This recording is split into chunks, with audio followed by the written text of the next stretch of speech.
Assalamualaikum warahmatullahi wabarakatuh. Perkenalkan, nama saya Arman Maulana Saputra, NIM 2024 1010 2026. Saya dari kelas basis data E akan menjelaskan jawaban saya atau DDL yang telah saya buat untuk memenuhi tugas dari Asdos. Baik, di sini saya akan menunjukkan pada line 1 sampai 5, yaitu tabel jenis barang eh, memiliki fungsi untuk membuat tabel yang bernama jenis barang, kemudian memiliki kolom jenis barang ID, nama jenis, dan keterangan. Untuk jenis barang ID memiliki serial, yaitu primary key, dan nama jenis memiliki tipe data varchar yang memiliki value 50 dan tidak boleh kosong atau not null, dan keterangan memiliki tipe data teks. Lalu kemudian setelah membuat tabel jenis barang, kita akan masukkan data ke tabel jenis barang tersebut. Ya, yang pertama adalah nama jenisnya komputer dan keterangan komputer gaming dan seterusnya. Kemudian setelah datanya masuk, kita coba select atau menampilkan data yang telah dimasukkan pada tabel jenis barang. Di sini terdapat data-data yang telah kita masukkan sebelumnya, yaitu ada komputer, laptop, keyboard, dan mouse. Setelah itu kita buat tabel lab, yaitu dengan create tabel lab, lalu ada kolom lab ID, nama, dan deskripsi. Di sini lab ID adalah serial key dari tabel lab, dan nama memiliki tipe data varchar, tidak kosong, dan deskripsi memiliki tipe data teks. Setelah itu kita masukkan lagi data ke dalam tabel lab. Seperti yang dilihat, saya memasukkan 3 data, yaitu lab programan, lab data, dan lab RPM. Setelah memasukkan data ke tabel lab, kita select lagi untuk melihat data pada tabel lab. Nah, seperti yang dilihat, data yang dimasukkan sama dengan yang telah diperintahkan pada line 18 sampai 19. Kemudian kita membuat tabel barang, tabel yang bernama barang, yaitu dengan perintah create tabel barang, dan kolomnya bernama barang ID, nomor seri, dan deskripsi. Dan barang ID adalah serial key dari tabel barang. Untuk nomor seri bertipe data varchar yang bervalue 20, dan deskripsi berdata teks. Setelah itu kita output tabel barang untuk menambahkan unik kepada nomor seri yang ada di tabel barang tersebut. Lalu kita men-set ID jenis barang yang atau menambahkan kolom ID jenis barang yang tidak boleh kosong atau not null ke dalam tabel barang. Setelah itu kita menambahkan foreign key atau relasi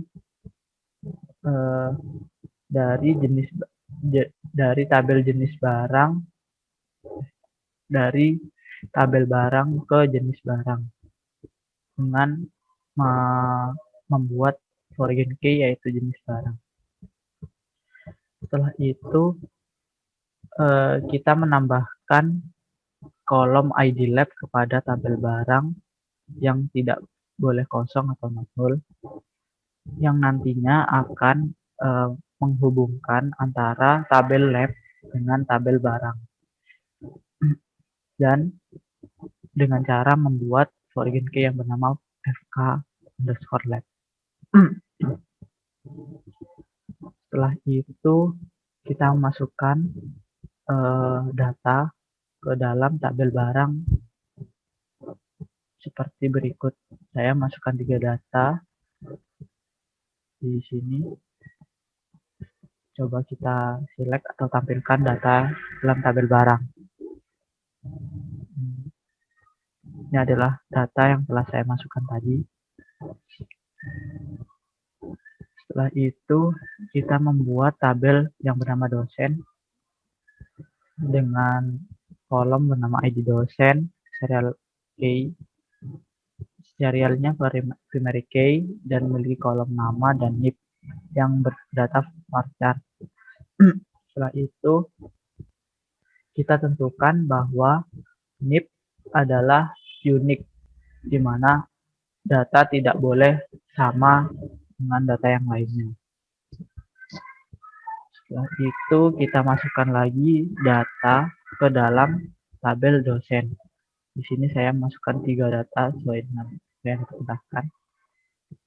Setelah itu, setelah masukkan data, kita coba lihat apakah data yang telah masuk ke dalam tabel.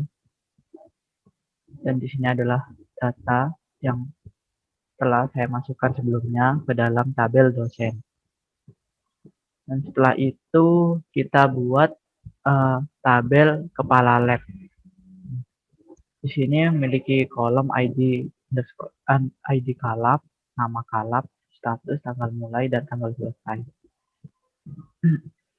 Setelah itu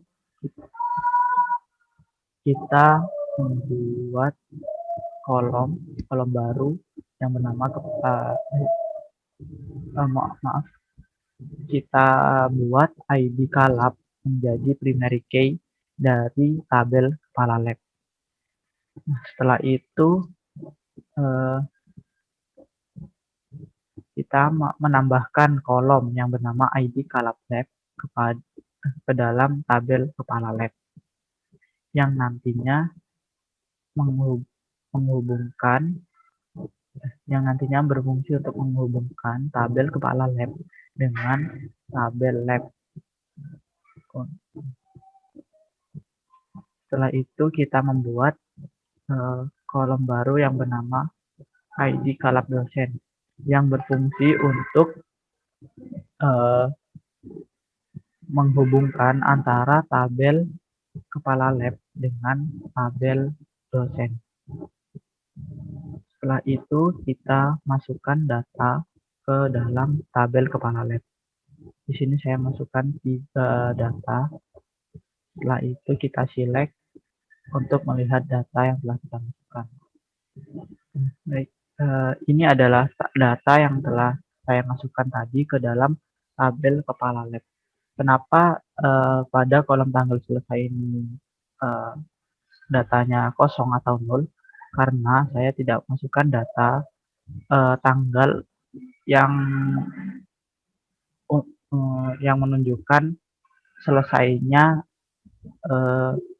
kepala lab tersebut dalam bertugas.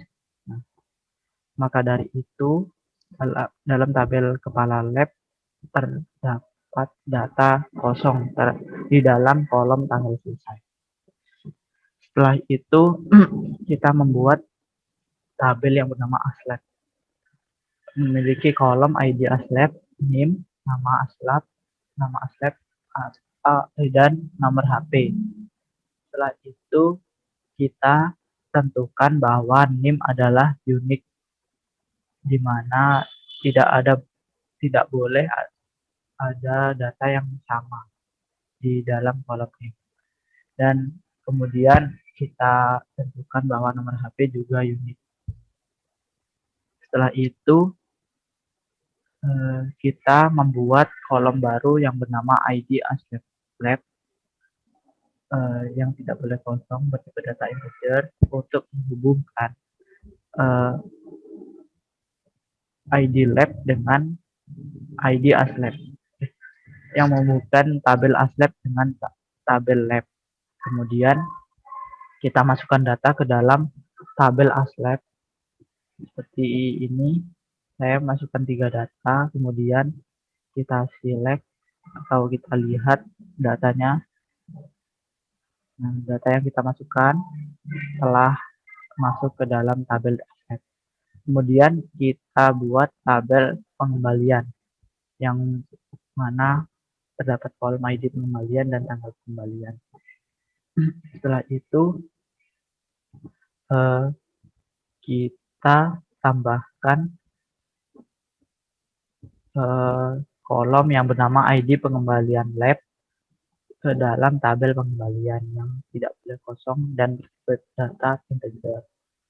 Dan fungsi dari kolom tersebut adalah untuk menghubungkan antara tabel pengembalian dengan tabel aslab. Setelah itu kita masukkan data ke dalam tabel pengembalian seperti ini, dan kita lihat datanya. Dan ini adalah data yang telah kita masukkan tadi. Setelah itu kita membuat tabel UKM, di mana kolomnya yaitu ID UKM, nama UKM, dan keterangan. Setelah itu kita tentukan bahwa nama UKM tidak boleh sama dengan cara menambahkan unik di dalam kolom tersebut. Setelah itu kita masukkan data ke dalam tabel UKM seperti ini. Lalu kita select apakah data telah masuk ke dalam tabel UKM. Data telah masuk ke dalam tabel UKM. Setelah itu kita buat tabel yang bernama kegiatan. Di sini ada kolom ID kegiatan, nama kegiatan, keterangan, tanggal mulai, dan tanggal selesai. Setelah itu kita tentukan bahwa nama kegiatan tidak boleh sama dengan cara menambahkan unik di dalam kolom nama kegiatan. Setelah itu kita buat kolom baru yang bernama ID kegiatan UKM yang tidak boleh kosong dan bertipe data integer. Kolom ID kegiatan UKM nantinya fungsi untuk menghubungkan antara tabel UKM dengan tabel kegiatan UKM. Setelah itu kita masukkan data ke dalam tabel kegiatan seperti ini. Lalu kita tampilkan data yang telah kita masukkan ke dalam tabel kegiatan. Dan di sini telah tampil data-data yang telah kita masukkan. Setelah itu kita buat tabel baru yang bernama peminjaman, yang kolomnya terdiri dari ID pinjaman, tanggal pengajuan, tanggal persetujuan, dan tanggal keluar barang. Setelah itu kita buat kolom baru yang bernama ID peminjaman kegiatan, yang nantinya berfungsi untuk menghubungkan antara tabel peminjaman dengan tabel kegiatan. Setelah itu kita buat lagi kolom baru yang bernama ID peminjaman aslab, yaitu untuk menghubungkan antara tabel peminjaman dengan tabel aslab. Setelah itu kita masukkan data ke dalam tabel peminjaman seperti ini.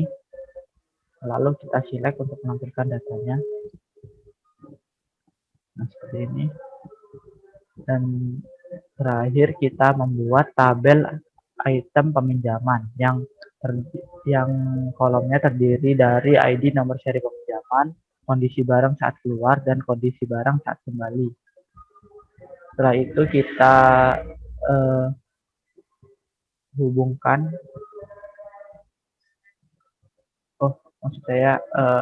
kita tentukan bahwa ID nomor seri peminjaman adalah primary key dari tabel item peminjaman tersebut. Setelah itu kita buat kolom baru yang bernama ID peminjaman underscore peminjaman yang berfungsi untuk menghubungkan antara tabel item peminjaman dengan tabel peminjaman. Setelah itu kita buat kolom baru bernama ID peminjaman barang yang berfungsi untuk menghubungkan antara tabel item peminjaman dengan tabel barang. Setelah itu kita buat kolom baru bernama ID peminjaman pengembalian yang berfungsi untuk menghubungkan tabel item peminjaman dengan tabel pengembalian. Nah, setelah itu kita masukkan data ke dalam item peminjaman seperti ini, dan kemudian kita select untuk menampilkan data dalam tabel item peminjaman. Seperti ini. Baiklah, itu saja penjelasan dari DDL yang telah saya buat di dalam PJ Admin 4 ini untuk memenuhi tugas yang telah diberikan. Untuk kurang dan lebihnya saya minta maaf. Wassalamualaikum warahmatullahi wabarakatuh.